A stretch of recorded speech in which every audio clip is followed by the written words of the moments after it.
தாய் தமிழ் உறவுகளுக்கு வணக்கம். போலி கூப்பன் வழங்கி திமுக மோசடி என்ற தலைப்பில் இந்த காணொளியை காண்கிறோம். போலி கூப்பன் வழங்கி திமுக மோசடி. திமுக தனது தேர்தல் அறிக்கையில் 8000 ரூபாய் மதிப்பிலான கூப்பன் வழங்கப்படும் என்று அறிவித்துள்ளது.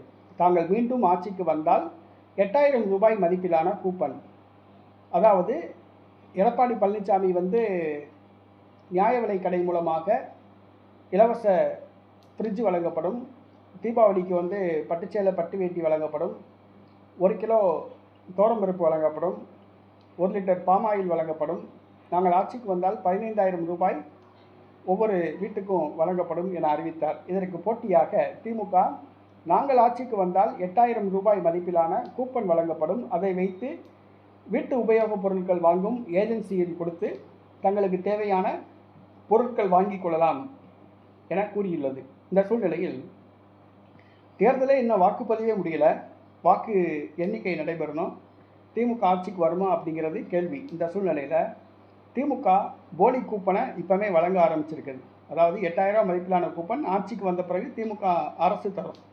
ஆனால் இப்போவே அந்த 8000 ரூபா மதிப்பிலான கூப்பனை திமுக தொண்டர்கள் வழங்க ஆரம்பிச்சிருக்காங்க.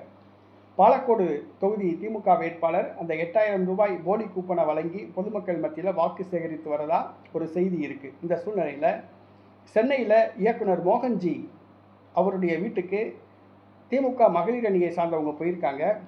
அந்த வீட்டில் மொத்தம் 5 பேர்த்துக்கு ரேஷன் கார்டு இருக்குது. அந்த காம்பவுண்டில் 5 பேர்த்துடைய குடும்ப தலைவரை பார்த்து பேசிட்டு ரேஷன் கார்டை ஃபோட்டோ எடுத்துகிட்டு 8000 மதிப்பிலான கூப்பனை அவங்கள்ட்ட கொடுத்துட்டு, நாங்கள் ஆட்சிக்கு வந்தால் தான் உங்களுக்கு கிடைக்கும் 8000 ரூபா மதிப்பிலான பொருள், நாங்கள் ஆட்சிக்கு வந்தால் நீங்கள் மறுநாளே கொண்டு போய் பக்கத்தில் இருக்க கடையில் கொடுத்து நீங்கள் 8000 ரூபா மதிப்பிலான பொருட்களை வாங்கிக்கலாம் அப்படின்னு சொல்லி கொடுத்துருக்காங்க.